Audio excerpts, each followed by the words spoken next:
Переходим к рассмотрению ходатайства. Слово для доклада предоставляется судье Бубыкеева Миргуль Рыскулбек.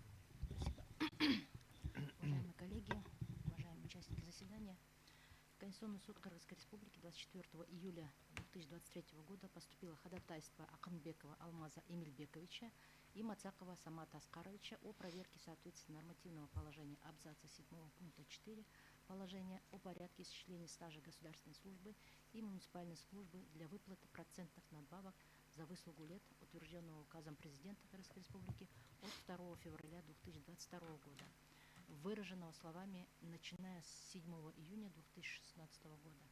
Абзацу 2 части 1 статьи 24, статьи 55, части 2 статьи 56 Конституции Кыргызской Республики. В ходатайстве отмечено, что согласно абзацу 7 пункта 4 положения в общий стаж государственной и муниципальной службы, дающий право на получение ежемесячной надбавки к должностному окладу за выслугу лет, включается трудовая деятельность по замещению временно отсутствующего государственного гражданского служащего и муниципального служащего, начиная с 7 июня 2016 года.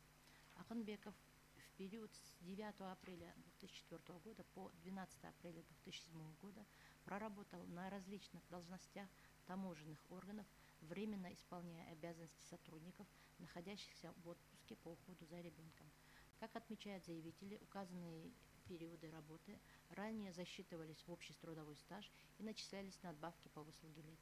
Так, до принятия указанного положения Акынбекову, исполняющему обязанности инспектора, старшего инспектора, были установлены процентные надбавки к должностному окладу за выслугу лет в размере 5 и 10% за соответствующий периода прохождения службы. Однако, как указывают субъекты обращений, с момента принятия положения Государственная таможенная служба при Министерстве финансов Кыргызской Республики, рассмотрев рапорт Акынбекова относительно зачета к выслуге лет периода работы в качестве временно исполняющей обязанности, а также установление надбавки к окладу по занимаемой должности в размере 50% суммы пенсии отказала, ссылаясь на оспариваемую норму.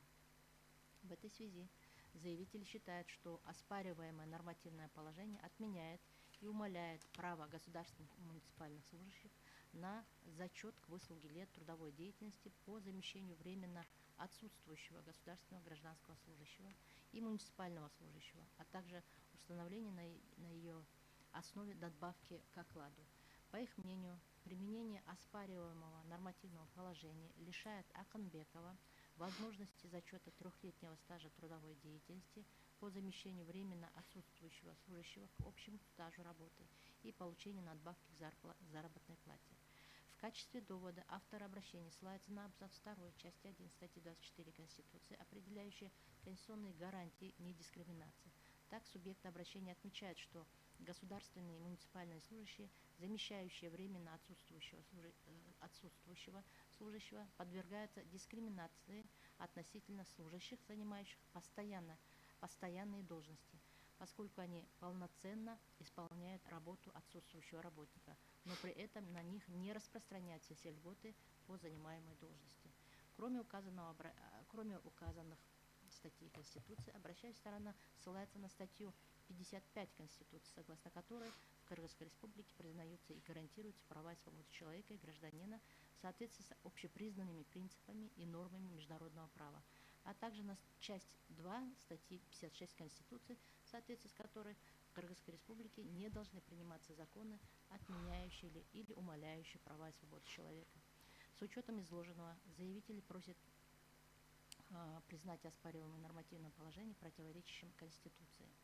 Определением коллегии судей Конституционного суда Кыргызской Республики от 27 сентября 2023 года обращение Акынбекова и Мацакова было принято к производству.